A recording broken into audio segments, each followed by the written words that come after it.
नमस्कार साथियों, ट्रिक वाले इस डिजिटल प्लेटफॉर्म पर मैं आपका हिंदी मित्र नरेश गोयल आपका हार्दिक अभिनंदन व स्वागत करता हूं। तो दोस्तों, आज का जो हमारा टॉपिक है वो है हमारा पर्यायवाची शब्द। शब्द का नाम क्या है दोस्तों? पर्यायवाची शब्द।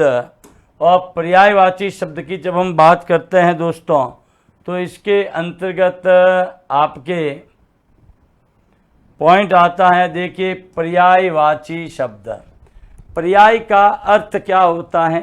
देखिए, पर्याय का अर्थ होता है परिधन आय। ठीक है, क्या होता है? परिधन आय होता है। और इसमें अपन ये देखते हैं कि शब्द जो होते हैं उसको और किस किस नामों से अपन उसी शब्द को प्रेक्षित करते हैं, पुकार सकते हैं, या उनको हम किस प्रकार से बोध करवाते हैं। तो दोस्तों, सबसे पहला पॉइंट आता है आपका अंधकार। देखो, अंधकार का अर्थ होता है तम, तिमिर, तमस, अंधियारा या तमिस्तर। अगर दोस्तों इस अंधकार को हम प्रयोग में लेते हैं तो इसमें देखिए जितने भी आपके अंधेरे के प्रतीक वाले जो शब्द हैं, जैसे उदाहरणार्थ देखो, पर्यायवाची याद करने के लिए नहीं होता, ये ध्यान रखना। कई बार विद्यार्थी कहते हैं कि सर हमें याद करना है, कैसे करें? तो देखो, इसके लिए सबसे बेस्ट तरीका होता है उस शब्द को समझ लो। देखो, तम से जितने भी शब्द बनते हैं, तम से, केवल तम से, तो उसमें प्रयोग होता है आपका अंधकार का। जैसे तम, तिमिर, तम में इर प्रत्यय लगा, तमिर, तमस, अंधियारा न तमिस्तर। देखो, तम से तम, तमीर, तमिस, तमिस्तर, अंधियारा, ये सारे के सारे आपके किसका बोध कराते हैं? अंधकार का बोध कराते हैं। दूसरा पॉइंट आता है दोस्तों, वो है हमारा अतिथि। क्या है? अतिथि। अतिथि बोले तो अधन तिथि, अर्थात जिसके आने की तिथि ना हो, कभी आ जाए। इसीलिए अपने यहाँ अतिथि को अतिथि देवो भव के नाम से जानते हैं, क्योंकि अतिथि किसी भी समय आ सकते हैं। तो उसको कहते हैं अभ्यागत।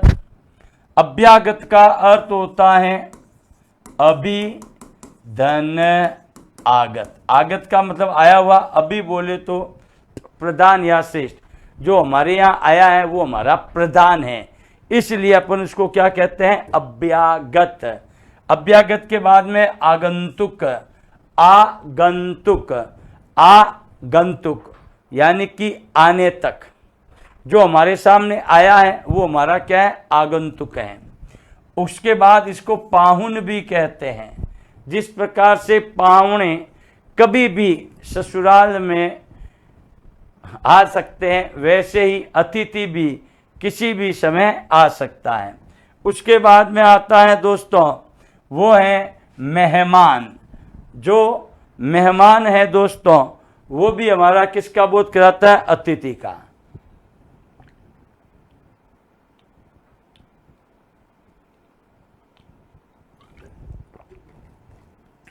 उसके बाद में आता है दोस्तों अद्भुत। क्या आता है? अद्भुत। अद्भुत में आता है आपका, देखिए, अद्भुत में अजीब, अनूठा, अद्वितीय, अनोखा या फिर विचित्र। बहुत ही प्यारा है, क्योंकि नाम ही क्या है? अद्भुत है, यानी कि वो औरों से एकदम अलग है। इसीलिए अलग है, इसीलिए उसको अपन क्या कहते हैं? अजीब है। अनूठा, अन्न धन उठा, जिसके समान कोई है ही नहीं। अद्वितीय, अद्वितीय, द्वितीय का अर्थ होता है दूसरा, अ बोले तो न, अर्थात जिसके समान कोई दूसरा नहीं है, वो अद्वितीय होता है। अनोखा भी, अनोखा विचित्र प्राणी है क्योंकि अद्भुत है। अब देखो, उसके बाद में आता है तुम्हारा अधर। क्या आता है? अधर। चलिए दोस्तों, अधर को क्या कहते हैं? अधर को ओट कहते हैं, इसी को ओष्ठ कहते हैं। ध्यान रखना, अधर को ही कहते हैं छद, इसको कहते हैं रद्द पट। ध्यान रखना, रद्द पट। रद्दपट के बाद में इसको रद्दपुट भी कहते हैं, होंठ भी कहते हैं, दंतच्छ भी कहते हैं। क्या कहते हैं? दंतच्छ। और इसको रदन छद्द भी कहते हैं, रदन छद्द, क्योंकि दोस्तों ये दांत के आगे हैं, यानी कि ये जो ओष्ठ हैं वो आपके रदन पुट का काम करते हैं, इसलिए इसको क्या कहते हैं? रदन पुट। इसके अतिरिक्त देखिए दोस्तों, अगर अपन बात करते हैं अगले पॉइंट की, तो देखो ओठन ओष्ठ। ओष्ठ की जब बात करते हैं तो ओष्ठ में एक्चुअल कंडीशन ये होती है कि ये आपके ये दो पार्ट होते हैं, इसके ध्यान रखना, ये इस प्रकार के, ये ऊपर वाला, ये नीचे वाला, जिसको अपन कहते हैं दो फलक। अब देखो जो ऊपर वाला होता है उसको कहते हैं लब और नीचे वाले को कहते हैं अधर। है ये ओष्ठ के ही पार्ट, ये ध्यान रखना। अगला देखो, अगला पॉइंट आता है आपका अनादर। अनादर की जब हम बात करते हैं तो इसका पॉइंट बनता है हमारा दोस्तों अन्न धन आदर। आप शब्द के टुकड़े कर लीजिए दोस्तों, आपको उसका अर्थ का बोध हो जाएगा 100%। जैसे ये पॉइंट लिखा हमने अनादर, तो क्या बना? अन्न धन आदर। अनादर में देखिए जिसका आदर नहीं होता, जिसका क्या नहीं होता है? आदर नहीं होता है, उसी को हम क्या कहते हैं? अनादर।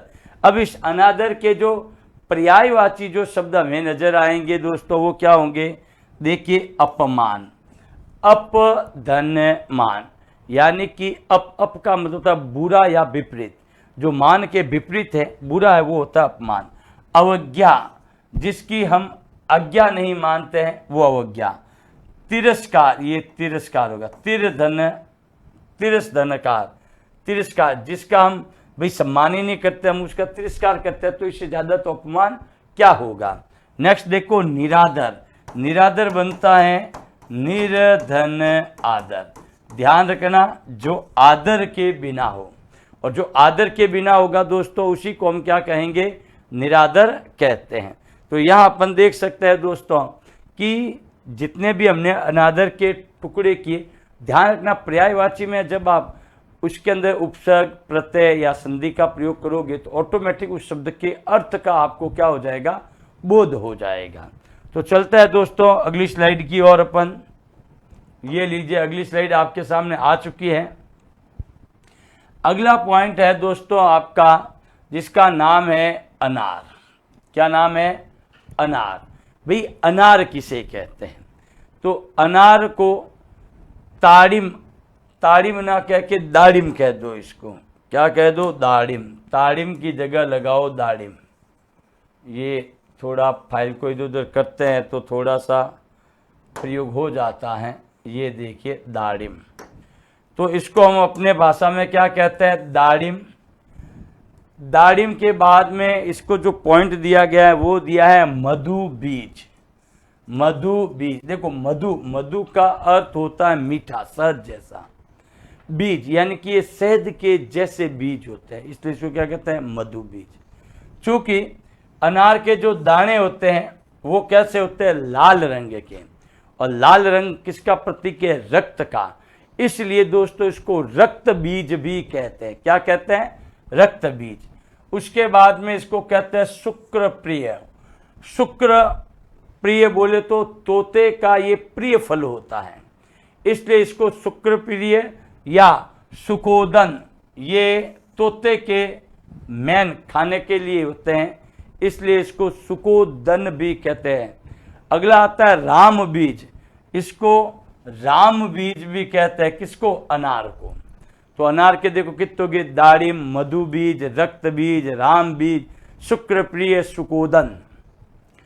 अब देखिए दोस्तों अगले पॉइंट की तरफ हम अग्रसित होते हैं। अगला पॉइंट आता है अनुपम। अनुपम के जब टुकड़े करते हैं तो ये बनता है अन्न धन उपम, यानी कि जिसकी उपमा ही ना दी जा सके, जो अपने आप में ही पूर्ण है, उसमें किसी और की तुलना करने की आवश्यकता नहीं है, तब इसको कहते हैं भैया, क्या कहते हैं? अनुपम। अब अनुपम में देखो इसके जो पर्यायवाची हैं वो है अतुल, अधन तुल, जिसका तुल ही ना हो तभी उसको क्या कहते हैं, अतुल। अगला आता है अद्वितीय, क्योंकि उसके समान कोई दूसरा है ही नहीं। क्या कहा मैंने, उसके समान कोई दूसरा ही नहीं है, वो क्या कहलाएगा, अद्वितीय। अगला आता है आपका अनन्य। अनन्य बोले तो इसके टुकड़े में करूं तो ये बनता है अन्न धन अन्य। क्या बनता है, अन्न धन अन्य, अर्थात जिसके अन्य कोई नहीं। उसके बाद है अनूप, अन्न धन उप, और अधन पूर्व बोले तो अपूर्व, जिसका पूर्व में भी ना हो। यानी कि कुल मिलाकर अपन कह सकते हैं कि जिसका वास्तविक अगर देखा जाए उसकी तुलना ही नहीं करते हैं, उसके लिए होता है अनुपम, अतुल, अद्वितीय, अनन्य, अनूप, अपूर्व। ये सारे ही शब्द हमारे किसके प्रतीक होते हैं, अनुपम शब्द के प्रतीक हैं। आगे बढ़ते हैं दोस्तों, अगली कड़ी में इसमें जो पॉइंट जुड़ता है हमारा, वो जुड़ता है दोस्तों अंतःपुर। क्या है, अंतःपुर। देखिए अंतःपुर, इसको अगर हम अंतःपुर की बात करते हैं दोस्तों, तो ये राजा महाराजाओं के, जो रानियों के लिए जो भवन बनाए जाते थे दोस्तों, ठीक है। क्योंकि देखो उस समय क्या होता था कि राजा की अनेक रानियाँ होती थी, क्योंकि जब वो युद्ध करने जाते थे तो उसके लिए संधि का प्रयोग किया जाता था, और संधि करते समय सामने वाला जो राजा होता था वो क्या करता था, अपनी बहन या बेटी का विवाह उनके साथ कर देते थे, ताकि वैवाहिक संबंध स्थापित होने के बाद वो निश्चिंत हो जाता कि अब अपने क्षेत्र में इनसे किसी भी प्रकार का क्षति या नुकसान नहीं है। तो दोस्तों की रानियों के बीच में भी कुछ ऐसा वैसा ना हो जाए, इसलिए वो क्या करते थे कि रानियों के लिए एक अलग से महल बना देते थे, उसी को कहा जाता है अंतःपुर। अब इस अंतःपुर का जब अपन क्या करते हैं, पर्यायवाची करते हैं, तो देखो इसके लिए आता है जनान खाना। देखो जनान खाना का मतलब, जनाना का मतलब होता है स्त्री, खाना बोले तो यहाँ रहवास है, जहाँ स्त्रियों का ही रहवास होता है उसको क्या कहते हैं, जनान खाना। दूसरा आता है भोगपुर, क्योंकि राजा महाराजा रानियों के साथ जो रति क्रिया करते थे, इसीलिए उन स्थान को क्या कहा है, भोगपुर। रनिवास, क्योंकि रानियों का वास होता है, जहाँ रानियाँ रहती हैं, इसीलिए इसको क्या कहा है, रनिवास। उसके बाद में इसको कहते हैं हरम, क्योंकि दोस्तों ध्यान रखना, हरम में अन्य लोगों की प्रवेश पर क्या होता है, रोक होता है, केवल राजा ही उसमें आ सकता है। तो ये होता है दोस्तों अंतःपुर। अब अंतःपुर के बाद अगर हम अगले वाली कड़ी के अंतर्गत बढ़े दोस्तों, तो हमारे सामने आता है अमर। देखिए दोस्तों, अमर की जब बात करें, देखो अमर का अर्थ होता है अधनमर। शब्द को समझो और कुछ नहीं है, अमर बोले तो अधनमर, यानी कि जो कभी मरे ही नहीं। अब मरता नहीं है तो नेचुरल बात है दोस्तों, उसका जो पर्यायवाची है वो क्या है, अजर, अधनचर। अजर का अर्थ होता है जो कभी बूढ़ा ही ना हो। भैया मरेगा ही नहीं तो बूढ़ा कहाँ से होगा, पहली बात तो ये। भाई जब व्यक्ति कहते हैं ना कि भाई अब देखिए अब कौन सी है, शैशवावस्था है, फिर किशोरावस्था आएगी, फिर युवावस्था आएगी, फिर प्रौढ़ावस्था आएगी, लेकिन जब वो मरेगा ही नहीं तो वो ऑटोमेटिक क्या हो गया, तभी तो उसको अमर की त्रिदश, 3 दशाओं का ज्ञाता होता है वो, इसलिए इसको त्रिदश भी कहते हैं। देव, ध्यान रखना, देव, देवता, क्योंकि इनको ही अमृतत्व का वरदान मिला था, इन्होंने अमृत को ग्रहण किया था। विबुद्ध, शुर, आदित्य और अमर्त्य। अमर्त्य का मतलब ही होता है जो कभी मरे नहीं, और जो कभी मरेगा ही नहीं तो ऑटोमेटिक दोस्तों वो क्या होगा, अमर होगा। अमर होगा तो वो हमेशा जवान ही रहेगा, और जवान का जो बिंदु है वो किसके लिए होता है, वो होता है देवताओं के लिए। नेक्स्ट आता है दोस्तों अमृत। अमृत के पर्यायवाची शब्द क्या है? तो देखिए अमृत के पर्यायवाची शब्द है अम्मीय, अम्मीय, अमी, पीयूष, शुदा, शुरभोग एंड सोम। ध्यान रखना दोस्तों, अम्मीय और अमी अमृत के लिए हैं। इसके साथ साथ जो शब्द है पीयूष, पीयूष अमृत का ही पर्यायवाची शब्द है। शुदा, पीयूष शुदा, शुरभोग, क्योंकि इसका भोग देवताओं ने किया था। जैसा कि आपको पता है दोस्तों कि दैत्य और दानव के बीच में जब समुद्र मंथन हुआ था, तो समुद्र मंथन में जब आई थी आपके एक तो विष निकला, तो दानवों ने क्या कहा, रे भाई ये तो हमारा है नहीं, ये तो देवताओं के लिए निकला, देवताओं को ही। तो कहा कि भाई अगर इसकी एक बूंद भी पृथ्वी पर पड़ गई तो पृथ्वी सर्वनाश हो जाएगी, वो मतलब ये समझिए बंजर हो जाएगी, उसके ऊपर फसल का प्रयोग नहीं होगा। तब ऐसी स्थिति में देवताओं के आगे पर देवों के देव महादेव ने इसको स्वीकार किया और उस विष को पान किया। इसीलिए शिव को विषपानधारी भी कहते हैं। विष का पान करके उन्होंने अपने कंठ में ही उस विष को रोक दिया, जिससे उनका कंठ क्या पड़ गया, नीला। इसलिए शिव जी को नीलकंठ के नाम से भी जाना जाता है। तो दोस्तों उसके बाद निकला आपका क्या, उसके बाद में निकला उसके अमृत। अमृत निकला तो दोनों के होड़ मच गई, वो कह रहा है मैं पीऊंगा, वो कह रहा है मैं पीऊंगा। तब ऐसी स्थिति में लास्ट अंत यानी कि अंत में देवताओं ने उसका भोग किया, इसलिए इसको क्या कहते हैं, शुर भोग। नेक्स्ट चलता हूं दोस्तों, ये लीजिए अगली कड़ी आपके सामने है। अगला आता है दोस्तों अरण्य। अरण्य को क्या कहते हैं, देखो दोस्तों अरण्य का अर्थ होता है जंगल। क्या होता है, जंगल, जहां पर प्राकृतिक क्रियाओं का प्रयोग होता है। आप भली बातें जानते हो कि जहां पर जीव जंतु विचरण करते हैं बिना भय के।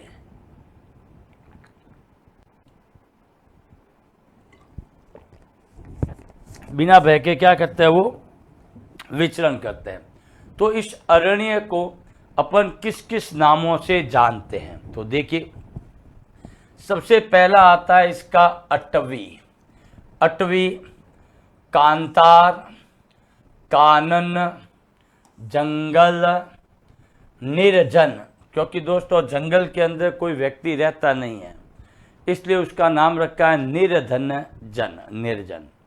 उसके बाद में इसको अपन वन भी कहते हैं और इसको विपिन भी कहते हैं। विपिन का अर्थ भी वही, अरण्य, जंगल, वन, कानन, कांतार, इस प्रकार से। अब देखिए दोस्तों अगला जो पॉइंट आता है हमारा, वो आता है अर्जुन का।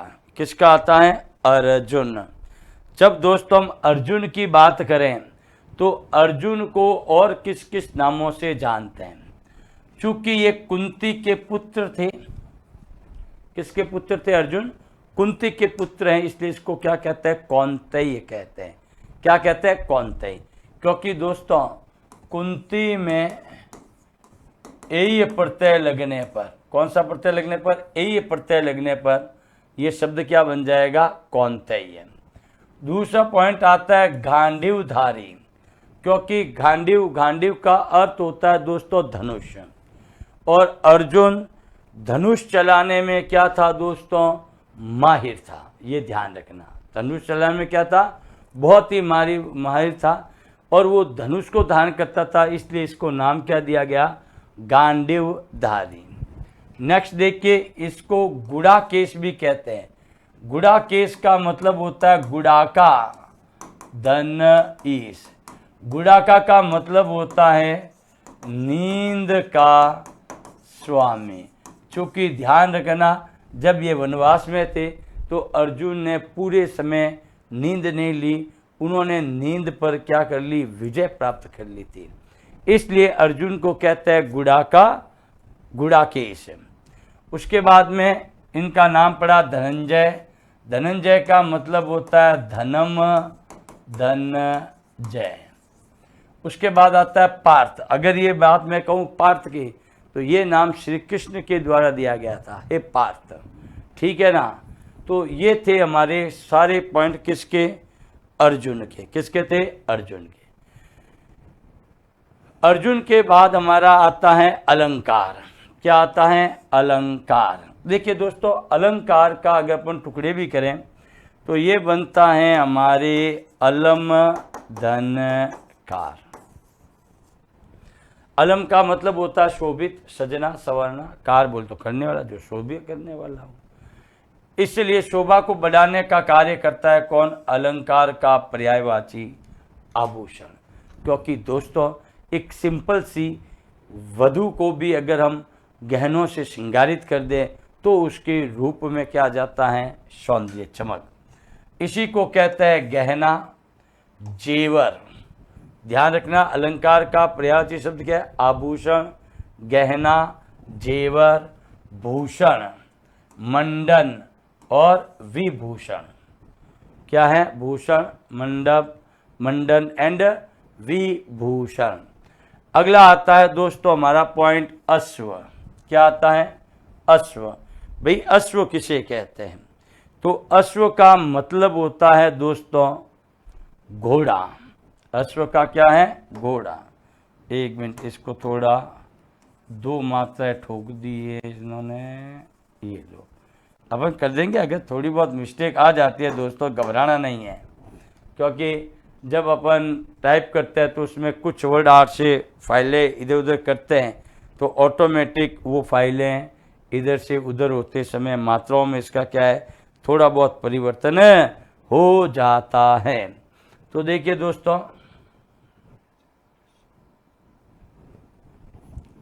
हाँ यस, मैं कह रहा था थोड़ा बहुत आ जाता। अश्व का देखो क्या आएगा, घोड़ा।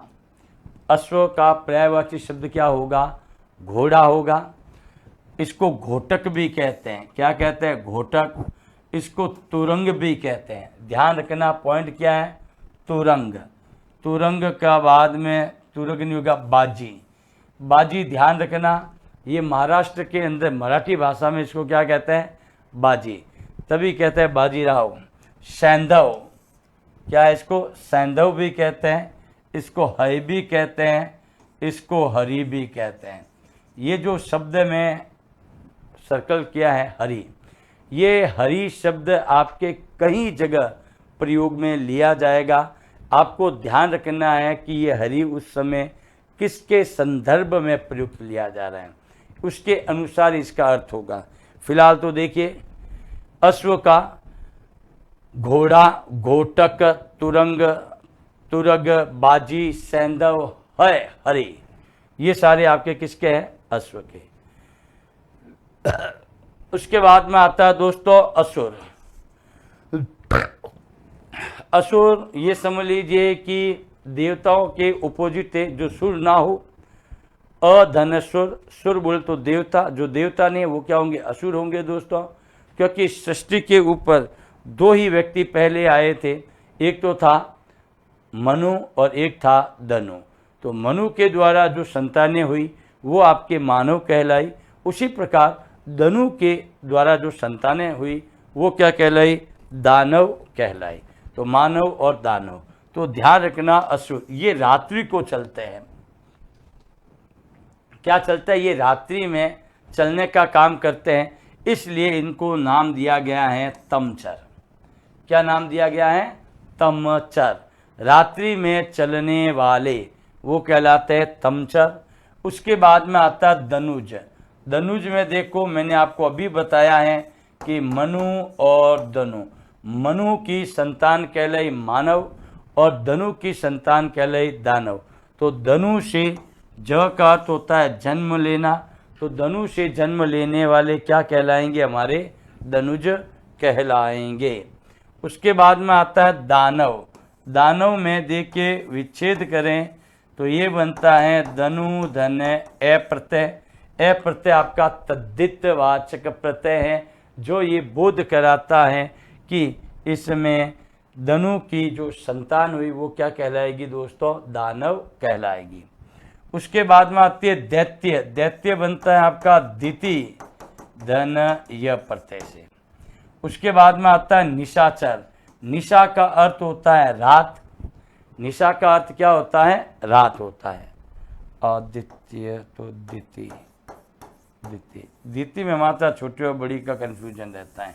चलिए कोई बात नहीं, अपन आगे बढ़ जाते हैं।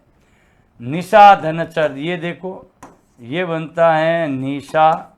निशा का अर्थ होता है रात, और रात में चलने वाला कौन होता है? दानव। उसी प्रकार अगला जो पॉइंट है दोस्तों इसका, कि इसको हम पिशाच भी कहते हैं।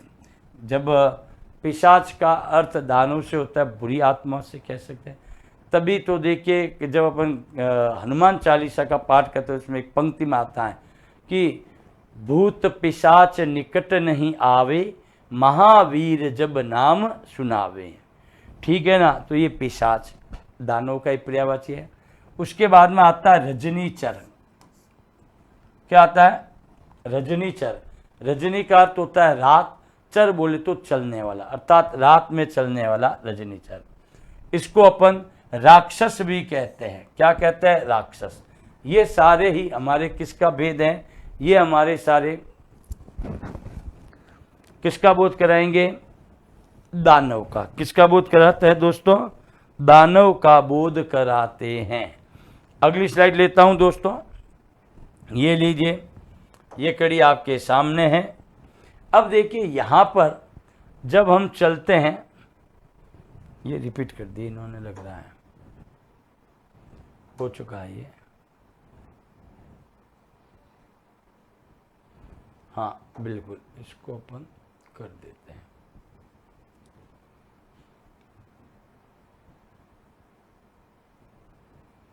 यस, देखिए दोस्तों, इसके बाद में आता है आपका 16, वो है अहंकार। देखिए अहंकार, अहंकार का भी अगर अपन विच्छेद करते हैं दोस्तों, तो ये बनता है हमारा अहम धनकार। अहम आपका सर्वनाम का भी प्रयोग होता है, घमंड का भी होता है। तो अहंकार में देखिए अहम धनकार, जो खुद पे ही घमंड करे, इसके लिए होता है दोस्तों अभिमान। अभी बोले तो प्रधान, श्रेष्ठ, जो श्रेष्ठ रह के मान करता है, वही अहंकार का क्या है? पर्यायवाची रूप है। उसी प्रकार देखिए इसको अपन कहते हैं घमंड। क्या कहेंगे? इसको अपन घमंड कहेंगे। घमंड, घमंड का ही दूसरा नाम है दंभ, दर्प, मदद एंड मान। ये जो नए शब्द है दंभ और दर्प, ये दोनों याद रखना, ये कई बार एग्जाम में पूछे गए हैं। दर्प और दंभ का अर्थ ही होता है घमंड, अर्थात अहंकार। क्योंकि दोस्तों अपन ने देखा है कि जब किसी व्यक्ति के पास अति हो जाती है, पैसों की बहुत ज़्यादा आ जाते हैं, तो उसके अंदर अहंकार आ जाता है, घमंड आ जाता है। वो अपने पुराने साथियों को, गरीब उन रिश्तेदारों को छोड़ने के प्रयास करते हैं। कहते हैं कि देख 4 पैसे क्या है, उसके तो हृदय में दर्प की भावना हो गई, इसमें तो दंभ आ गया, अभिमान आ गया, घमंड आ गया। चलिए दोस्तों अगली कड़ी की ओर हम अग्रसित होते हैं। अगला आता है दोस्तों आंख। अब आंख के पर्यायवाची शब्द, क्योंकि देखिए दोस्तों कि इसको हमने पहले बनाया था कि नयन, नेत्र, चक्षु, लोचन, इसको देखो याद करने के लिए बनाया था। नयन, नेत्र, चक्षु, लोचन। उसके बाद में हमने इसको दिया था दृगन अक्षी। हालांकि इसको थोड़ा सा इससे बनाने, जैसे अक्षी, अक्षी का अर्थ क्या होता है? आंख होता है। जैसे कि अपन लिखते हैं प्रत्यक्ष, प्रत्यक्ष का मतलब होता है प्रतिधन अक्षी, यानी कि आंखों के सामने। ठीक है। अब देखो इसको कहते हैं चक्षु। कई बार अपन क्या आता है? चक्षु रोग विशेषज्ञ। चक्षु रोग विशेषज्ञ का मतलब होता है जो आंखों का डॉक्टर है और वो विशेषज्ञ है, इसलिए उसको क्या कहा है? चक्षु रोग विशेषज्ञ। नेक्स्ट आता है दोस्तों दृग।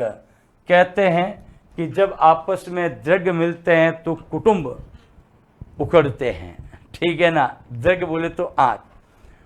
तो अगला आता है नयन। नयन का मतलब समझते हो, नयन, नेत्र एंड लोचन।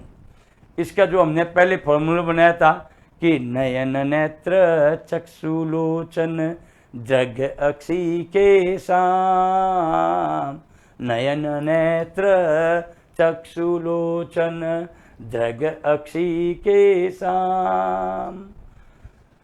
तो देखिए दोस्तों, अगला जो पाठ आता है हमारा वो आता है आकाश से। किससे आता है?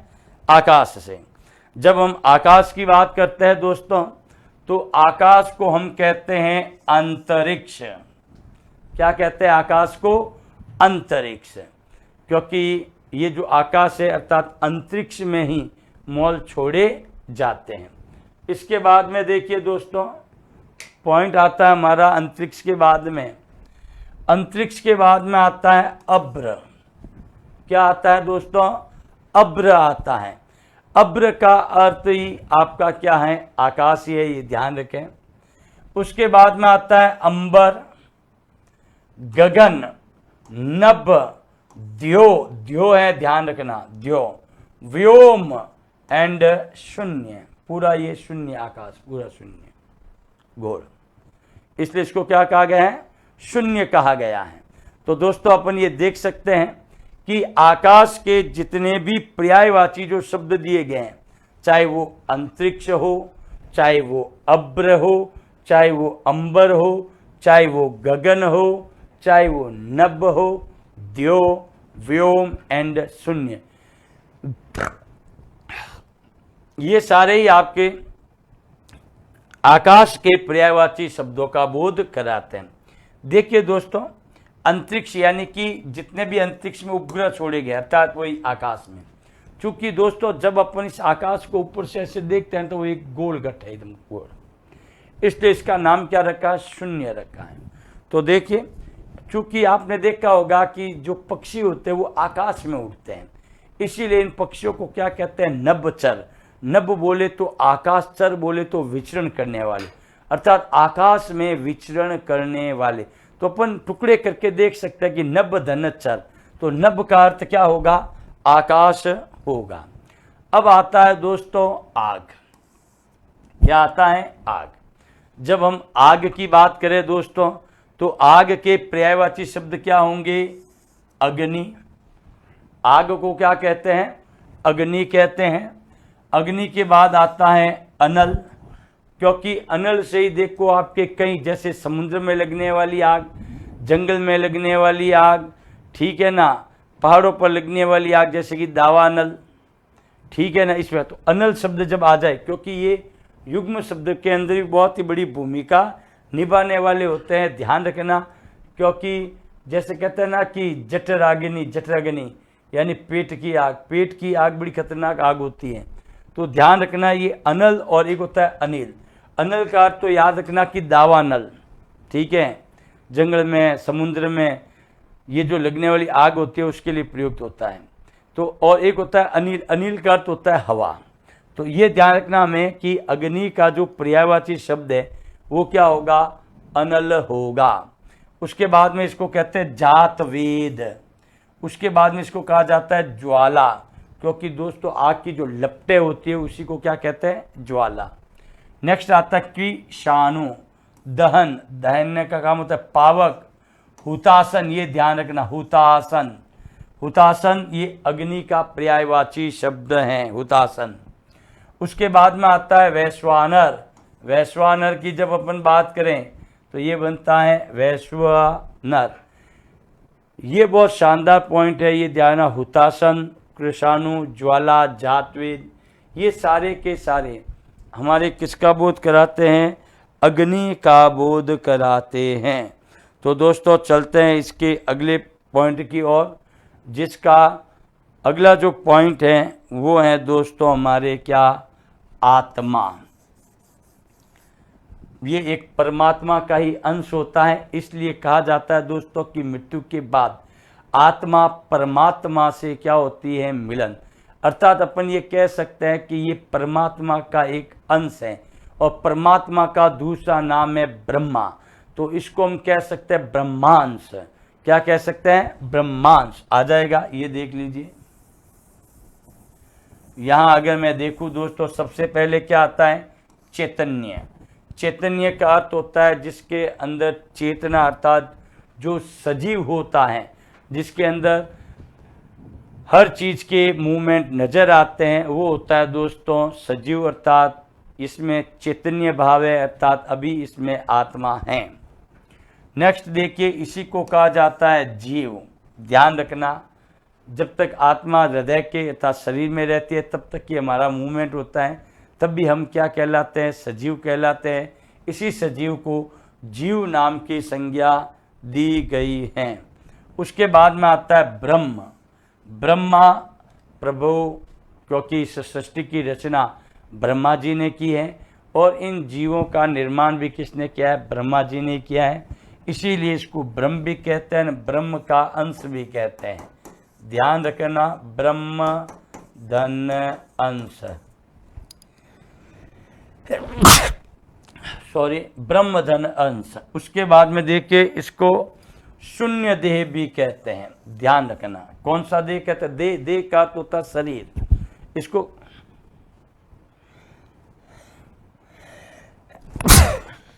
इसको क्या कहते हैं, शून्य देह के नाम से भी जाना जाता है आत्मा को। और जब दोस्तों मृत्यु हो जाती है तो आत्मा परमात्मा से मिल जाती है, अर्थात वह अचैतन्य हो जाता है। शरीर जो हमारा जो देह है वो क्या हो जाता है, मृत हो जाता है। चलिए दोस्तों, अगली कड़ी की ओर बढ़ते हैं अपन। ये लीजिए, अगली कड़ी आपके सामने आ चुकी है। बहुत ही प्यारा पॉइंट आपको दिया गया है जिसका नाम है आनंद। क्या नाम दिया गया है, आनंद दे रखा है दोस्तों। आनंद का मतलब होता है आमोद। क्या है, आमोद। आहनाद, आहनाद के बाद आता है उल्लास, प्रमोद, प्रसन्नता, मोद और हर्ष। देखिए दोस्तों, इसके आनंद की जब हम बात करते हैं तो इस आनंद में ही अपन देख सकते हैं कि मोद का जो अर्थ है, किसका, मोद का,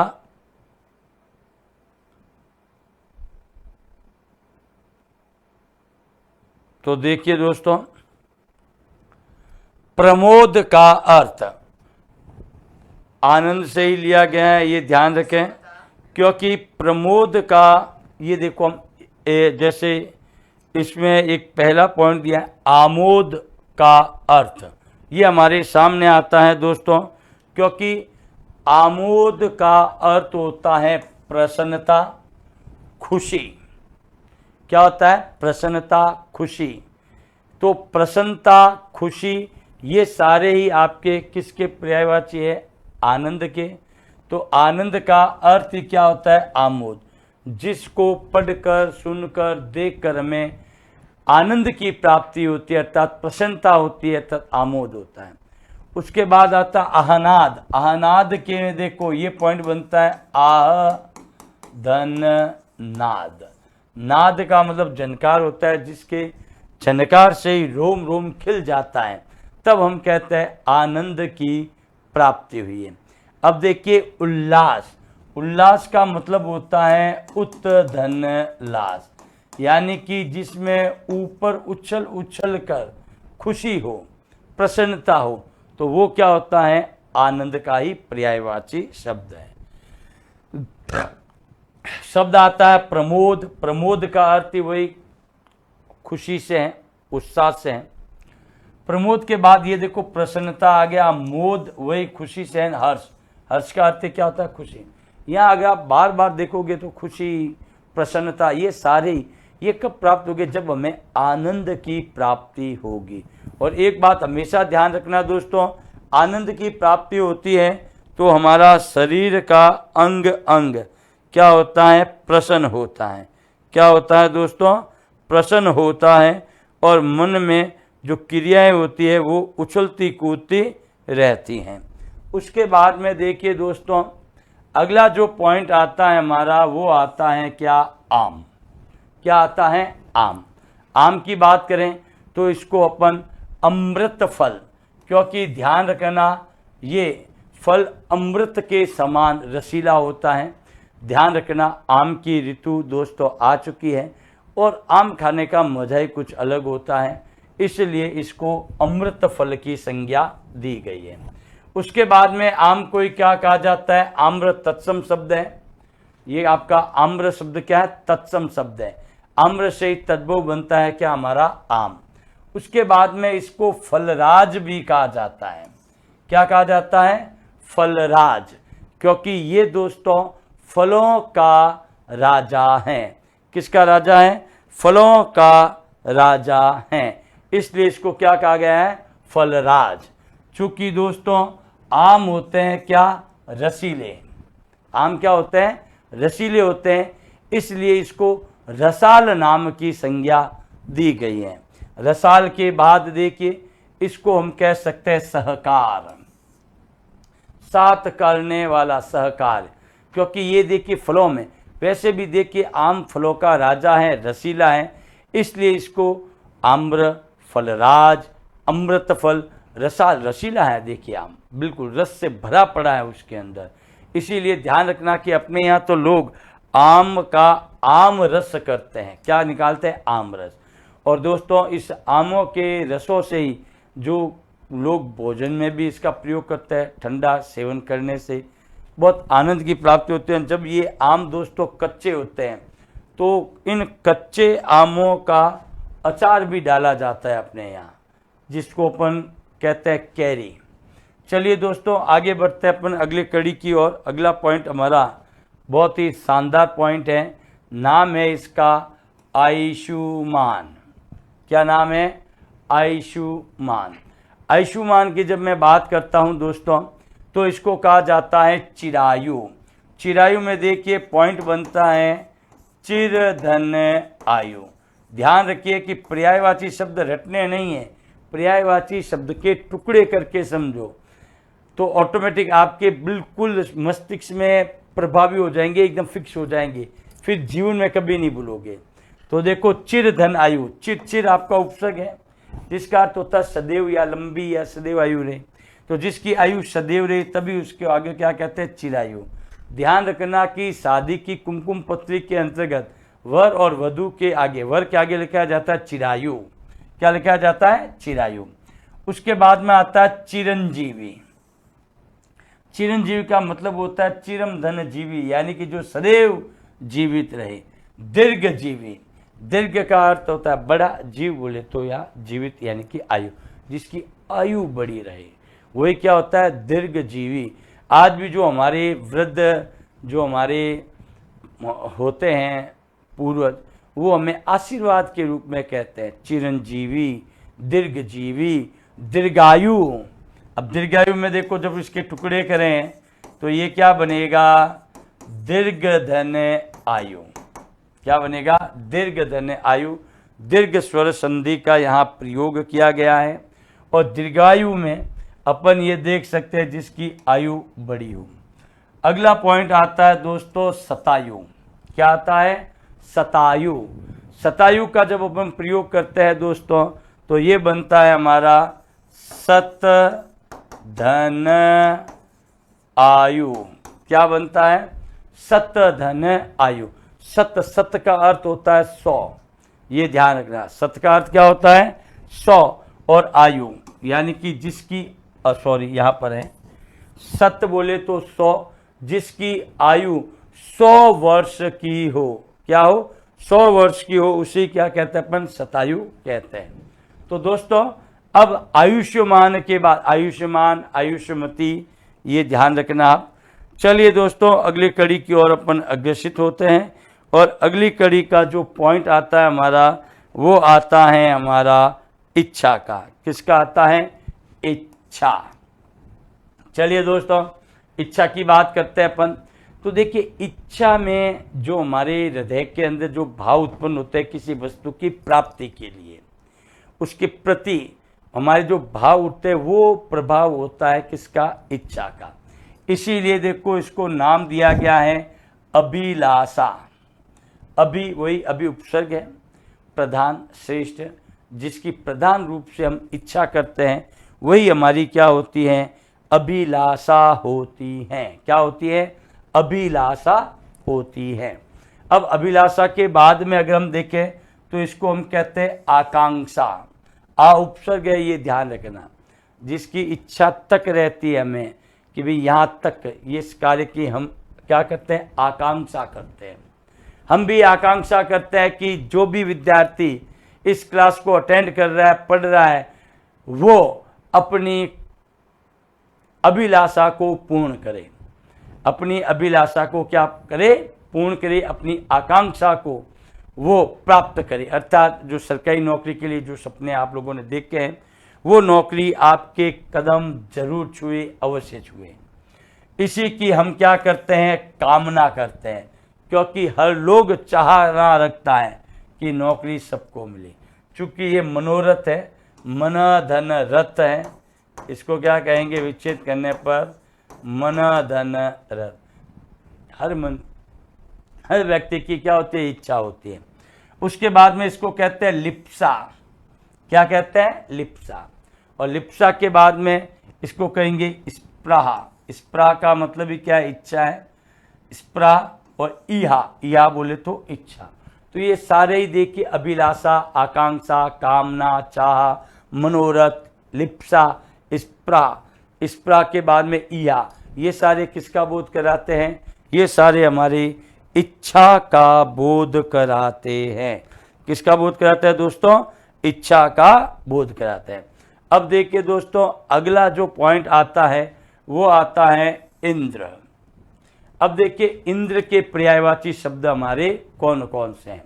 तो जब हम इंद्र की बात करते हैं दोस्तों, तो वैसे भी आप सभी को पता ही है कि इंद्र क्या है, देवताओं का राजा भी है। ये ध्यान रखें, क्या है, देवताओं का राजा।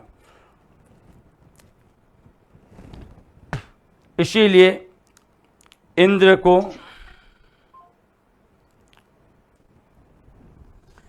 को क्या कहा है, देवराज, देवताओं का राजा। कौन है, इंद्र। इसको दोस्तों पुरंदर भी कहा जाता है, क्योंकि ये पुर यानी कि स्वर्ग लोक का स्वामी है।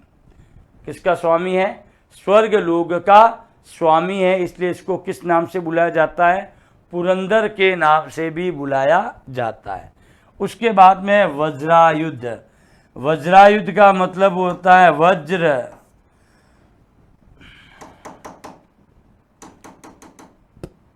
ये है, अरे यार, वज्र धन आयुध। ध्यान रखना दोस्तों, वज्र बोले तो इसका जो हथियार है इतना कठोर है, इतना कठोर है कि इसके सामने कोई टिक ही नहीं पाया जाता है। इसलिए इसको वज्रायुध के नाम से भी जाना जाता है। उसके बाद में आता है, इसको कहते हैं शक्र। शक्र के बाद में चूंकि ये शची का पति है, किसका पति है, शची का पति, अर्थात इसकी पत्नी का नाम क्या है, शची। इसलिए इसको शचीपति भी कह सकते हैं, इसको शचीकांत के नाम से भी अपन संबोधित कर सकते हैं। उसके बाद में देखिए अगला पॉइंट आता है सुरेंद्र। सुरेंद्र का जब अपन संधि विच्छेद करते हैं तो ये बनता है सुर धन इंद्र। सुर का अर्थ होता है देवता, इंद्र बोले तो स्वामी, जो देवताओं का क्या है, स्वामी है दोस्तों। इसीलिए इसको क्या कहते हैं, सुरेंद्र कहते हैं। अब देखिए दोस्तों अगला पॉइंट आता है हमारे सामने। सुरेंद्र के बाद में आता है क्या, सुरेश। अब देखिए दोस्तों, सुरेश का भी जब अपन विच्छेद करते हैं तो ये पॉइंट क्या बनेगा हमारा, सुर धन ईश। सुर का अर्थ वही है देवता, और देवताओं का जो राजा है, इसीलिए हम इसको क्या कहते हैं, सुरेश कहते हैं। इसीलिए इसको हम क्या कहते हैं, सुरेंद्र कहते हैं। उसके बाद में आता है सहस्र राक्ष। सहस्राक्ष का अर्थ होता है सहस्र धन राक्ष। तो यहाँ अपन देख सकते हैं कि जिसके साक्षर बहुत सारे, बहुत है साथ में चलने वाले, क्योंकि ये वैसा भी इंद्र भगवान है भाई साहब, देवताओं का राजा है, तो उसका साथ तो देने, क्योंकि ये ऐरावत हाथी की सवारी करता है, इसलिए इसका भी ध्यान रखना कि ऐरावत वाहन के नाम से अगर पूछे तो भी किसका उत्तर होगा, इंद्र का। तो दोस्तों यहाँ अपन ने जितने भी पर्यायवाची किया, हमने हर एक शब्द के टुकड़े करके देखे हैं। टुकड़े करने पर हमें सीधा सा बोध हो जाता है इसका अर्थ क्या निकलेगा। इसलिए पर्यायवाची को रटना नहीं है, जो हमने टुकड़े करने की जो ट्रिक आपको बताया उस ट्रिक से आपको समझना है, ताकि एक बार आपने समझ लिया तो आप अपने जीवन में उसे कभी नहीं भूलोगे। तो दोस्तों इसी के साथ मैं अपने शब्दों को विराम देता हूं। धन्यवाद।